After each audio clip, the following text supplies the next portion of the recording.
ప్రియ సోదరులారా, అస్సలాము అలైకుం వరహమతుల్లాహి వబర్కాతు. నైతికత నేటి అవసరం.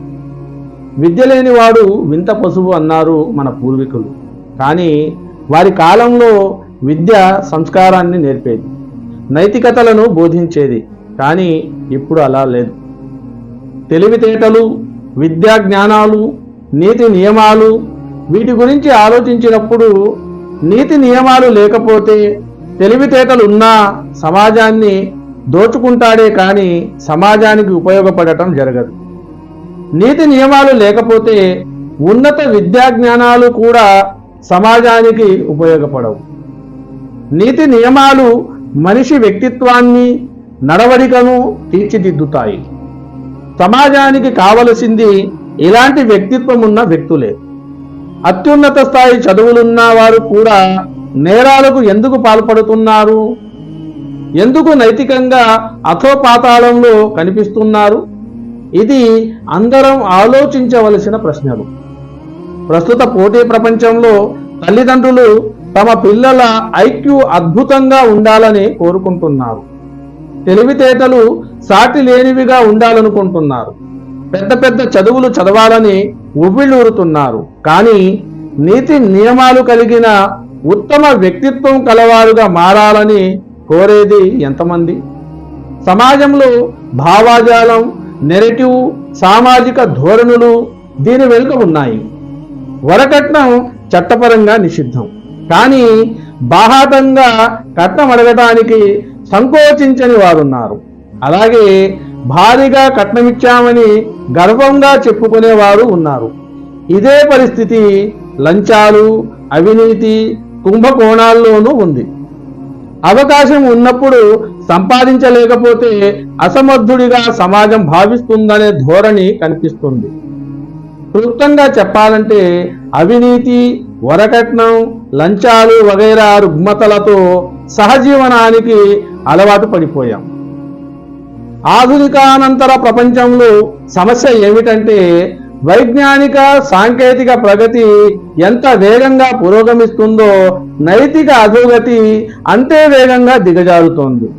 ఏపీజే అబ్దుల్ కలాం ఈ పరిస్థితిని ఒక్క వాక్యంలో చాలా చక్కగా చెప్పారు. మనకు గైడెడ్ మిసైళ్లు ఉన్నాయి, కానీ మిస్గైడెడ్ మనుషులు ఉన్నారు అని అన్నారు.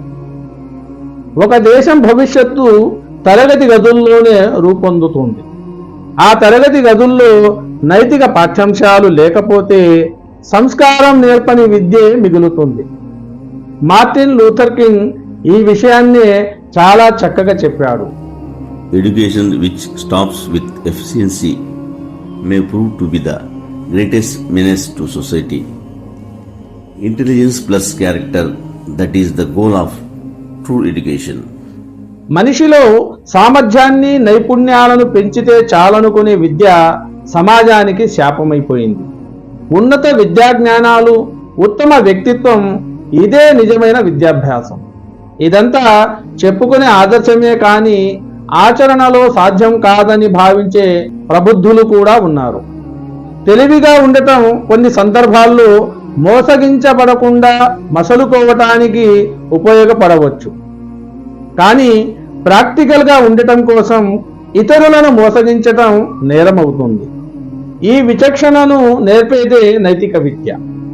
అత్యంత కఠినమైన పరిస్థితుల్లో కూడా తమ వ్యక్తిత్వాన్ని కోల్పోకుండా ఉన్నత విలువలకు ప్రతీకలుగా నిలబడిన వారు కూడా చాలామంది ఉన్నారు. ఇలాంటి వారి సమాజంలో ఆదర్శంగా పేరు పొందుతారు. ప్రాక్టికల్గా ఉంటున్నామనుకుంటూ స్వార్థ ప్రయోజనాల కోసం నైతిక ప్రమాణాలను బలిపెట్టేవారు గుంపులో ఒకరిగానే మిగిలిపోతారు. వారెంత తెలివైన వారైనా, ఎంత విద్యాజ్ఞానాలు కలిగిన వారైనా వారి వల్ల సమాజానికి ఒరిగేది ఏమీ ఉండదు. ఉత్తమ వ్యక్తిత్వం లేని విద్య ఒక సాంఘిక సమస్య అన్నారు గాంధీజీ. కరోనా వచ్చినప్పుడు ఇదే జరిగింది. మనిషి మనిషికి దూరం అయ్యాడు. కరోనాతో మనుషులే కాదు, మానవత్వం కూడా చచ్చిపోయింది. కరోనా జిహాద్ పేరుతో విద్వేష శక్తులు రెచ్చిపోయాయి. చివరకు తల్లిదండ్రుల్లో ఎవరైనా చనిపోయినా అంత్యక్రియలు చేయించటానికి కూడా దగ్గరకు రాని సంతానాన్ని కూడా చూశాం. దీనికి ముఖ్యమైన కారణం నైతికత లోపించటమే. నీతి నియమాల ఉత్తమ వ్యక్తిత్వం ఒక ఆదర్శం మాత్రమే కాదు, సమాజానికి కాదనలేని అవసరం కూడాను. కనుక సోదరులారా, ఉత్తమమైన నైతికతను అలవర్చుకొని జీవించే సౌభాగ్యాన్ని ఆ దైవం మనందరికీ కలుగజేయాలని కోరుకుంటూ ముగిస్తున్నాను. అస్సలాము అలైకుం వరహమతుల్లాహి వబరకాతు.